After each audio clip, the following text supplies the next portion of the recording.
It's time for the Writer's Block, our weekly look at all things sports. I'm Jenny Carlson here in the studios at the Oklahoman, joined by Cedric Golden in the offices of the Austin American-Statesman. Hello, my friend. What's going on, Jen? Hey, I'm just getting ready for the 4th of July, but lots of fireworks in the sports world this week, starting with our lead segment on the Women's World Cup. It's Megan Rapinoe, it's Alex Morgan, it's Alyssa Naeher. My gosh, are you not entertained, Cedric? This has been exciting stuff. It's Crystal Dunn, it's Carly Lloyd, it's Julie Ertz. It's amazing. I just think it's fun to watch. The number one TV audience in America for that second round game was Austin, Texas, if you can believe that. There you go. So I guess Austin is soccer crazy. Full disclosure, I'm not a huge soccer fan, but when the World Cup rolls around, it's like Wimbledon and the U.S. Open in tennis, the Masters in golf. I'm a fringe fan of those sports, but I always tune in because it's a big event. Yeah, for sure. And this one has gotten off the field intrigue. It's gotten on the field intrigue. Obviously, Megan Rapinoe's comments made about not wanting to go to the White House has created quite a stir. She has been, I think everybody is talking about Megan Rapinoe, whether you like what she said, whether you don't. She scored 2 goals in that game against France. Huge, obviously. Then she was not in the lineup before the semifinal match against England, and the questions were, was this a tactical move? We now know it was an injury. She's resting a hamstring that she now says she'll be ready for the final. As we tape, we don't yet know who that's going to be against because they're playing right now in that other semifinal, but it will be huge on Sunday. And, you know, I think, Cedric, the interesting thing is this has become an even bigger and bigger story with the off-field talk, the on-field talk. I mean, people are even talking now about, did Alex Morgan overstep some line with her goal celebration against England, the sip of tea, as everybody's now seen. There is no shortage of coverage for this event, for this team, and yet they don't make nearly the coin that the men's team does. What's going on here? I mean, they're every bit as entertaining and way better on the international stage than the men. Why is that pay not equal yet, Cedric?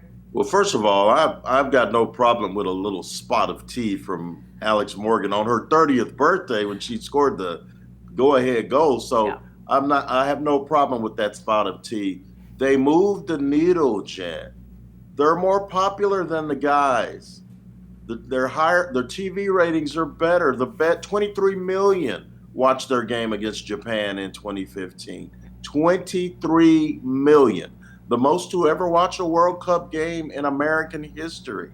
And 20 years after Brandi Chastain took off her shirt after that game-winning goal, they're still fighting the same battles. They're making $99,000 per player. The men are making $263,000 per player. It's not fair.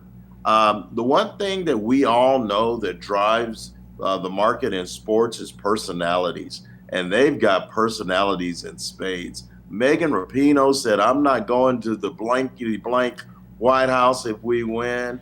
Donald Trump is blasting her on Twitter as if he doesn't have better things to do, like run a country.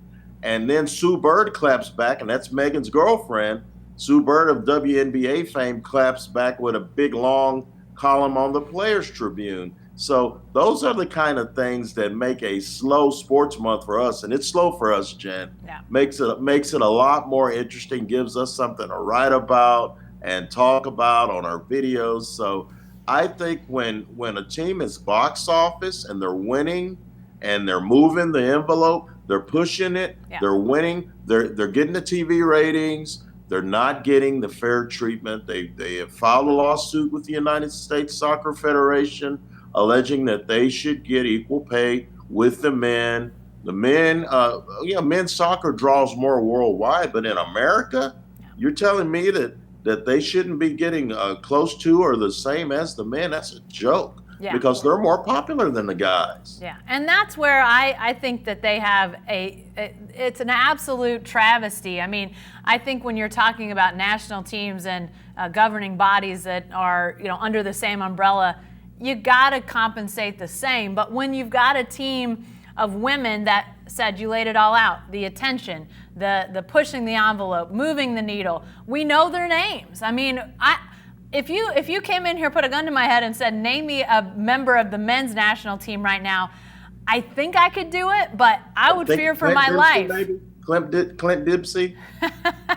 Josie Altidore? Yeah, you might. I Maybe. mean, I would probably get know. Altidore, but past that, it's a mystery who those guys are right now. They and I know they're playing competition right now. Gold Cup.